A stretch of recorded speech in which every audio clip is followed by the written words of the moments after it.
રાજસ્થાનના જયપુરમાં શુક્રવારે ગમખ્વાર અકસ્માત સર્જાયો। પૂરપાટ ઝડપે આવતી થાર કારે બાઇક સવાર યુવક અશરફને જોરદાર ટક્કર મારી।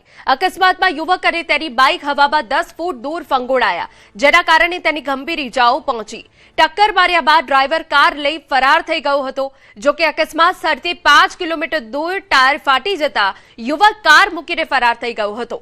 પોલીસે ઇજાગ્રસ્ત સારવાર હેઠળ ખસેડી આગળની કાર્યવાહી હાથ ધરી। હાલ પોલીસે બિનવારસી હાલતમાં મળેલી કાર કબજે કરી ચાલકની શોધખોળ શરૂ કરી।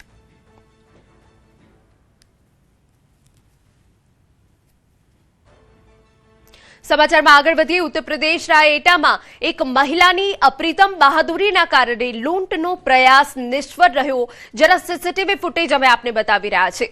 જેથરા વિસ્તારમાં સાંજે ઘર પરત ફરી રહેલી મહિલાને બાઇક સવાર બદમાશોએ આંતરી તેની બેગ છીનવવાનો પ્રયાસ કર્યો। આ દરમિયાન મહિલા અને લૂંટારાઓ વચ્ચે ઉગ્ર ઝપાઝપી થઈ, જેમાં મહિલા ગટરમાં પડી જવા છતાં તેણે પોતાની બેગ છોડી ન હતી।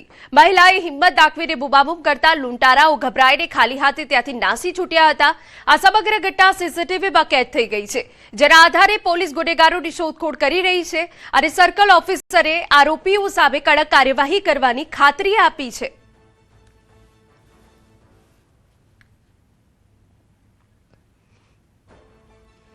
સમાચારમાં વાત હવે રાજકોટની કરીએ। ક્રાઇમ બ્રાન્ચે સિનિયર સિટીઝન વેપારીઓને ટાર્ગેટ બનાવી ચોરી કરતી ટોળકીનો પર્દાફાશ કર્યો।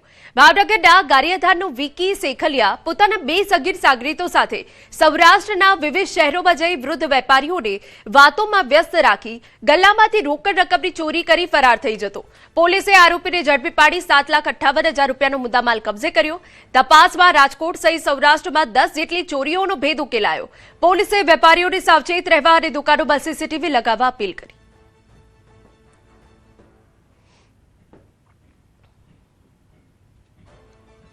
ટોળકીને પકડી પાડવામાં આવેલ છે, જે ટોળકી સિનિયર સિટીઝન જે દુકાનો ઉપર બેસતા હોય છે એના પાસે જાય છે અને કોઈ ચીજ વસ્તુ લેવાના બહાને એમને દુકાનના અંદર મોકલે અને પછી એમની નજર ચૂકવીને ગલ્લામાંથી પૈસા કાઢી લે છે।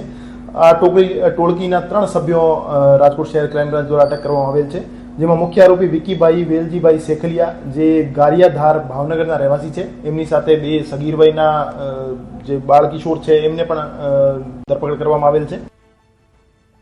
સમાચારમાં વાત હવે અમદાવાદની કરીએ। ફતેવાડી વિસ્તારમાં વેપારીના ઘરમાંથી ટુકડે ટુકડે દાગીના અને રોકડની ચોરી કરનાર 2 ઘરઘાટી મહિલાઓને ક્રાઇમ બ્રાન્ચે ઝડપી પાડી। વેપારીએ બેડરૂમમાં લગાવેલા સીસીટીવી કેમેરામાં મહિલાઓ ચોરી કરતી ઝડપાતા સમગ્ર મામલો બહાર આવ્યો। પોલીસે બંને આરોપી મહિલાઓ પાસેથી રોકડ અને સોનાના દાગીના સહિત 2.53 લાખનો મુદ્દામાલ કબજે કર્યો। પ્રાથમિક તપાસમાં આર્થિક જરૂરિયાતના કારણે ચોરી કરાઈ હોવાનું સામે આવ્યું। હાલ પોલીસે વધુ તપાસ હાથ ધરી।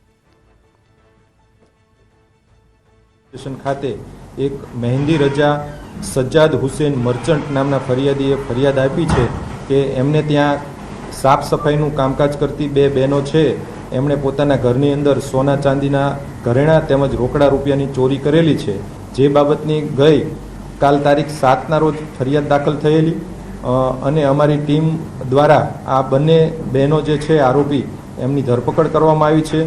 કુલ 2,53,500નો મુદ્દામાલ કબજે કરવામાં આવ્યો છે। પંચમહાલની વેજલપુર પોલીસે હુમલાખોરોને ભણાવ્યો કાયદાનો પાઠ। હુમલાના 7 આરોપીને સાથે રાખી ઘટનાનું રિકન્સ્ટ્રક્શન કરાયું। કાલોલ તાલુકાના ઘુસર ગામે ગોમા નદીના પટમાં ખાણ ખનીજ વિભાગની ટીમ પર હુમલો કર્યો હતો। ગેરકાયદે ખનન રોકવા ગયેલી ટીમ પર આરોપીઓએ હુમલો કર્યો હતો, જેને લઈ પોલીસે કાર્યવાહી કરી। હુમલાની પદ્ધતિ અને વપરાયેલા સાધનો અંગે ઝીણવટભરી તપાસ કરી મહત્વના પુરાવા એકત્ર કરાયા। વધુમાં તંત્રએ ઝડપાયેલા આરોપીઓની ગેરકાયદેસર મિલકતોની તપાસ શરૂ કરી છે અને તેને વહીવટી પ્રક્રિયા હેઠળ દૂર કરવાની કડક તૈયારીઓ હાથ ધરી છે।